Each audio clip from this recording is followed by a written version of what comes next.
Urduritasuna, ikusmina eta ilusioa Bilbao Arena Kirol pabilloira joandako 1400 umeen artean.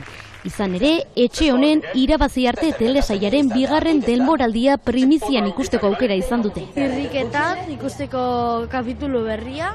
Daukate kulebron pizka bat. Gustatzen gazte euskera eta futbola. Erakusteko jentiai, neskape aldabela futbolin ibili. Diskriminazio eta privilegioak asko lantzen dira ba.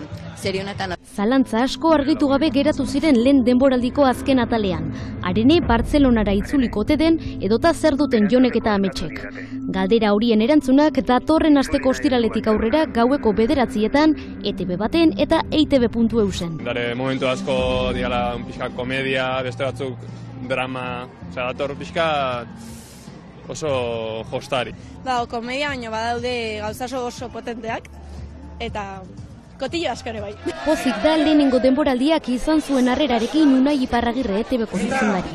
Eta bigarrenak ere arrakasta izango duelakoan dago. Oso balore positiboak komunikatzen ditu, emakumearen alduntzea, emakumearen lekua kirolean eta beste balore orokorrago batzuk baita, adizkidetasuna eta elkarlana. Estreinaldiaren aurretik, batez, bi emakume kirolari saritu bituzte, batetik Amaia Aldai futbolari ohia eta pilotaria, eta bestetik Nerea Arruti pentatleta eta aizkolari. Emakumezkoen kirola bultzatzea eta oso garrantzitsua denez, oso pozik saria emategia delako. Eta gure izena, euren ahotan entzutian ikustote, lasaitzen dagoela, badakidalako nire lanak zerbaiteratarako balio duela. Ilara luzeak egon dira protagonistekin argazkiak egiteko, eta errealitate virtualeko gunean antzez lehen larruazalean jartzeko aukera izan dute zaleek.